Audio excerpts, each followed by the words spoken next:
that jab. It's solid. It's like getting hit.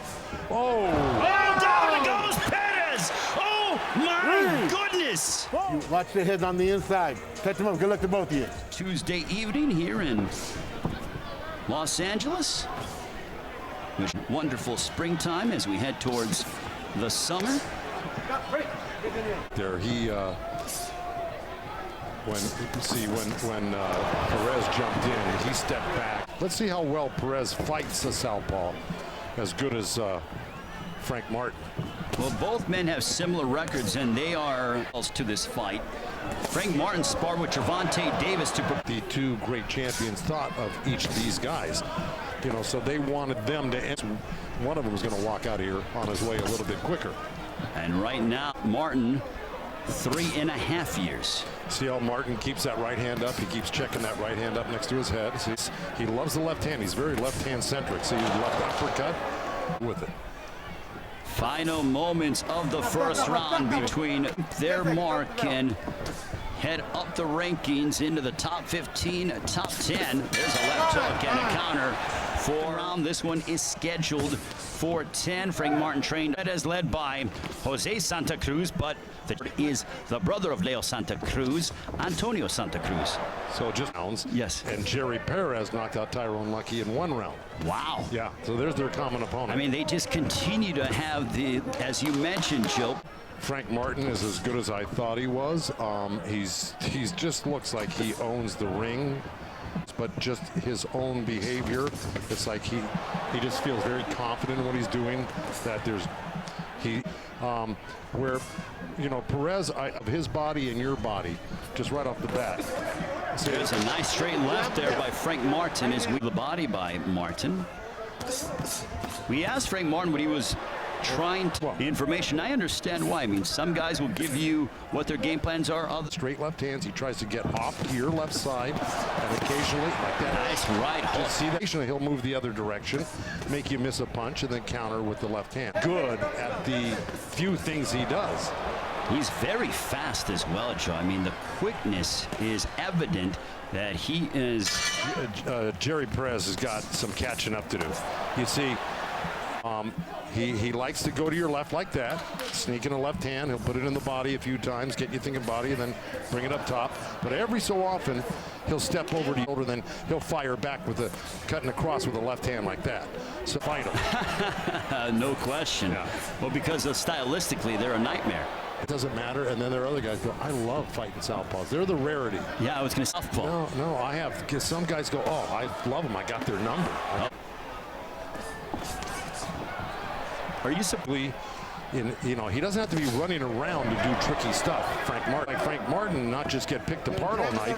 You have to get rough. You have to get a little unorthodox, do things like that. And again, the old saying, when they got the distance on you is when you can really get hurt like that. There's a nice left uppercut. Followed by a right hook by Martin. So, you know, there it is again.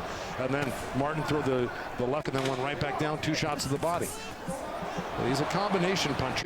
Martin is really manhandling Perez right now. Well, there's a nice counter straight left by Martin. Let's see what happens. We're on to the 4th round. Ray Flores, the legendary Joe Goosen, and Jordan Plant here in Los Angeles for this customary pay-per-view. So join us for a tremendous night of boxing on May 1 as we begin the Cinco de Mayo. On to round 4, and a nice counter, stepping with him with the jab to try to disrupt the rhythm of him. Well, again, you know, when you're normally the jab going into the right-hander's left hand, it's not the hand that you normally parry with, you know what I'm saying?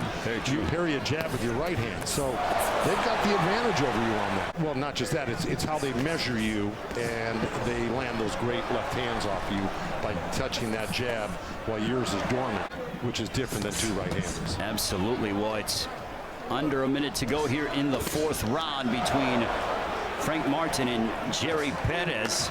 And now Perez going to the body, and now he unloads with the left hook upstairs, catching good left hooker. So if he continues to do that, he's got to have that right hand up next to his ear when he throws that left uppercut. I'm talking about Martin. So you got to hit with it again. Shot by Jerry Perez, a left hook that found its marks of the 4th.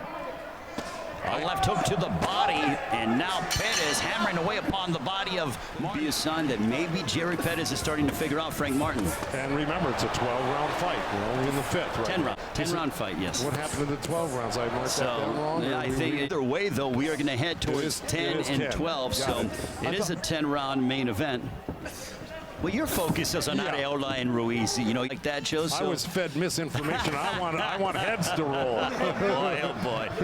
Oh, there's all love here within the Fox PBC family, and right now, there's no love lost between Jerry Perez and Frank Martin.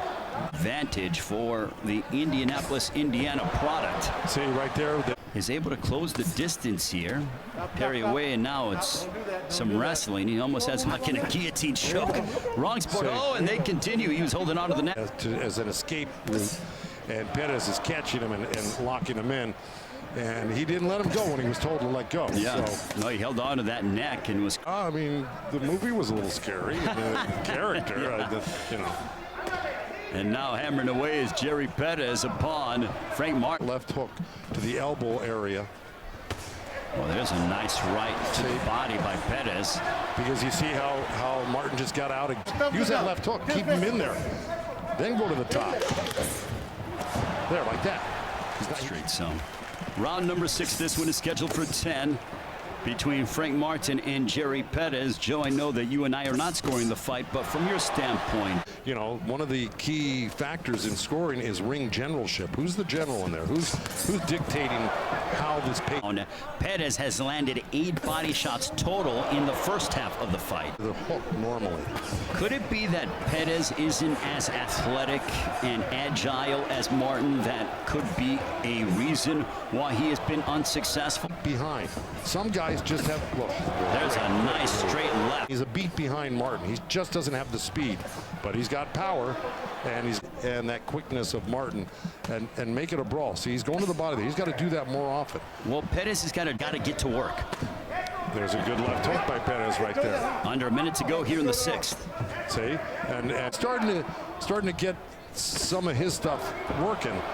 There we go again. No warning at all about that. There's a right hook connecting upon Jerry Perez. Final stages of the 6th.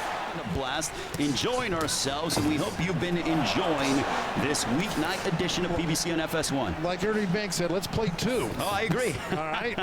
I'm controlling this fight right now, and that Perez has to do something against the Ghost and Frank Martin. I wonder who set this fight up. Frank Martin, they both have a list, and they both are undefeated. So who is going to be? I would have to say, from my vantage point, Frank Martin has been a more accurate in there. And I told you that's a sneaky right jab. It comes right from upstairs. Throw jabs against southpaws. It's very difficult. Yes, it is. And also numerically, you see that in school. So I'm sure that just goes to show you the disparity. Under a minute to go here in the 7th. Martin doesn't have to do much more than just land that jab. It's solid. It's like getting hit. Oh! Oh, down it goes Perez! Oh, my goodness! 4, wow. 5. That's what the jab does. Sets that up. 7. Wow. 8, 9. How he got to his feet, I do not know. Yeah, he woke up at the last second. He was out on his back. Frank Martin looking for the finish. He's won 3 straight fights by knockout. Can he make it 4? He's got Jerry Perez in a world of trouble. Frank Martin swarming Jerry Perez, and down he goes, but no knockdown. To do it this round, there's only 5 seconds left right now. Martin on top of Jerry Perez. Perez in a heap of trouble. He's unloading, and this one is over.